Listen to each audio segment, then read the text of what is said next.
Hello student, कैसे हैं आप लोग। आई होप कि आप लोग अच्छे होंगे, स्वस्थ होंगे और मस्त होंगे। तो आज की इस वीडियो में आप लोगों को मिरर यानी दर्पण प्रतिबिंब बताऊंगा। ठीक है, इसके पिछले वीडियो में आप लोगों को क्लॉक के बारे में जितने टाइप से क्वेश्चन पूछे जाते हैं वो मैं आप लोगों को सभी टाइप बताया था। तो उसमें से पहला टाइप है मिरर यानी दर्पण प्रतिबिंब। ये क्वेश्चन है क्लॉक से, ठीक है, यानी घड़ी से।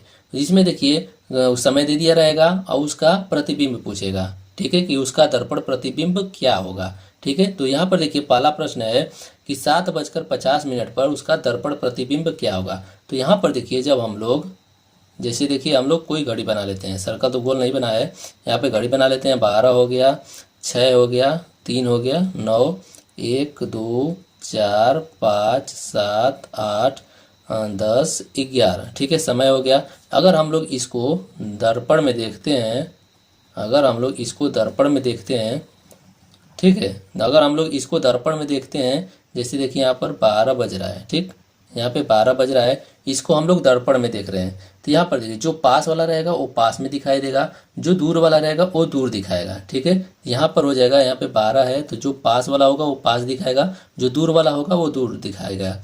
ठीक है, तो यहाँ पर देखिए ये सीधा चल रहा है, इस तरह से क्लॉकवाइज चल रहा है। यहाँ पे ये उल्टा चलेगा। ठीक है, तो जब उल्टा चलेगा तो इसका मतलब ये होगा कि यहाँ पर हम लोग जो समय दिया रहेगा उसको 12 बजे में से हम लोग घटा देंगे। ठीक है, उसको 12 बजे में से हम लोग घटा देंगे, यानी इस 12 बजे को हम लोग इस प्रकार से भी लिख सकते हैं 11:60। ये भी 12 ही होगा। ठीक है, 11:60। तो जो समय दिया रहेगा उसको हम लोग 11:60 में से घटा देंगे तो उसका दर्पण प्रतिबिंब निकल कर आ जाएगा। तो यहाँ पर देखिए प्रश्न क्या दिया हुआ है, 7:50 पर उसका दर्पण प्रतिबिंब क्या होगा। तो इसको हम लोग 11:60 में से घटा देंगे तो उसका दर्पण प्रतिबिंब निकल कर आ जाएगा। ठीक है, चलिए घटाते हैं। तो यहाँ से 11:60 में से 7:50 को हम लोग घटा देते हैं। ठीक है, इसको जब हम माइनस करेंगे तो यहाँ पर देखिए 60 में से 50 को घटाएंगे तो ये हो जाएगा 10। ठीक है, यहाँ पर देखिए 11 में से जब हम लोग 7 को घटाएंगे तो आ जाएगा 4, तो हो जाएगा 4:10। यही आंसर हो जाएगा। जैसे दूसरा क्वेश्चन लिखते हैं हम लोग। दूसरा क्वेश्चन 14:26 पर इसका दर्पण प्रतिबिंब क्या होगा। इसका दर्पण प्रतिबिंब क्या होगा 14:26 पर। तो यहाँ पर हम लोग एक घड़ी बना लेते हैं। तो यहाँ पर हो जाएगा 12, यहाँ पर हो जाएगा 6, यहाँ हो जाएगा 3, यहाँ हो जाएगा 9, 1 हो जाएगा, 2 हो जाएगा, 4 5 7 8 10 11। ठीक है, तो यहाँ पर देखिए 12 हो रहा है। जैसे देखिए सुबह का जो है रात का जो होता है 12 बजे से सुबह 12 बजे तक ये हो जाता है 1 2 3 4 5 12 तक होता है। फिर दोपहर में जो 12 होता है, 12 बजे से लेकर रात को 12 बजे तक, उसको 13 14 15 16, जैसे हो गया ये 13, ये 2 बजे को 14 बोलते हैं, 3 बजे को 15, 4 बजे को 16, 5 को 17, 6 को 18, 7 को 19, 8 को 20, 9 को 21, 10 को 22, और इसको 11 को बोलते हैं 23, और 12 को 00 बोलते हैं। ठीक है, तो यहाँ पर इसको इस तरह से याद कर लेंगे। ठीक है, तो यहाँ पर क्वेश्चन में क्या पूछा गया, 14:26। तो 14 यानी 2:26। यहाँ पर हो जाएगा 14:26 को हम लोग लिख सकते हैं 2:26। ठीक है, इसको हम लोग लिख सकते हैं 2:26। अब इसको हम लोग किस में से घटाएंगे, अभी मैं बताया हूँ 11:60 में से जो दिया रहेगा उसको हम लोग घटा देंगे, 2:26 को हम लोग घटा देंगे। इसको जब हम लोग घटाएंगे तो 60 में से 26 को घटाएंगे तो आएगा 34, और फिर उसके बाद 11 में से 2 को घटाएंगे तो आएगा 9, यानी 9:34 होगा। यही आंसर हो जाएगा। उसी प्रकार से है देखिए तीसरा प्रश्न, 22:09 पर इसका दर्पण प्रतिबिंब क्या होगा। इसको आप लोग जल्दी से कमेंट में कमेंट कीजिए कि 22:09 पर इसका दर्पण प्रतिबिंब क्या होगा। ठीक है, चलिए इसको हल करते हैं। तो यहाँ पर देखिए हमने अभी एक वॉच बनाया था, तो 22:09 दिया है, तो 22 किसको बोला जाता है, 10 को। ठीक है, 10 को, यानी 10:09 हो रहा है। तो यहाँ पर 10:09 हो रहा है। उसके बाद पूछ रहा है कि इसका दर्पण प्रतिबिंब क्या होगा। ठीक है, 10:09 पर इसका दर्पण प्रतिबिंब क्या होगा। तो इसको हम लोग 11:60 में से माइनस कर देंगे, किसको, 10:09 को। ठीक है, जब माइनस कर देंगे तो आएगा यहाँ पर 60 में से 9 को घटाएंगे तो आएगा 51, और 10 में से 11 में से 10 को घटाएंगे तो आएगा 1, यानी 1:51 होगा। यही आंसर हो जाएगा। ठीक है, आई होप कि आप लोग को अच्छे से समझ में आ गया होगा। चलिए अगला प्रश्न हल करते हैं। जैसे हो गया चौथा प्रश्न, इसमें पूछा गया है 7:45 7 सही 11 बजे दर्पण प्रतिबिंब क्या होगा? दर्पण प्रतिबिंब क्या होगा? ठीक है, दर्पण प्रतिबिंब क्या होगा? ठीक है, ये भी वेरी वेरी मोस्ट इंपॉर्टेंट प्रश्न है। इस प्रकार से एग्जाम में क्वेश्चन पूछे जाते हैं। इसको आप लोग ध्यानपूर्वक समझिएगा, तभी आप लोगों को समझ में आएगा। ठीक है, तो यहाँ पर देखिए, चलिए इसको हम लोग हल करते हैं।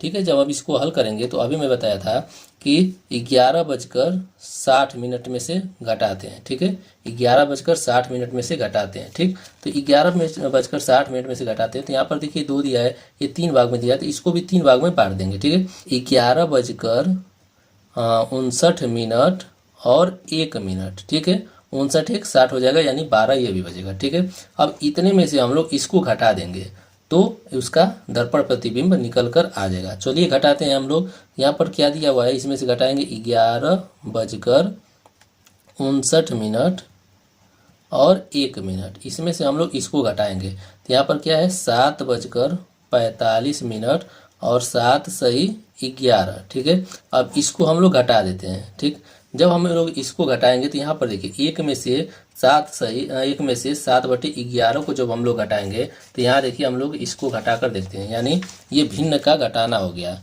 जैसे यहाँ से 1 में से -7/11, 1 में से 7/11 को घटाना है तो ये हो गया भिन्न का घटाना। तो इसको हम लोग 1/1 लिख सकते हैं।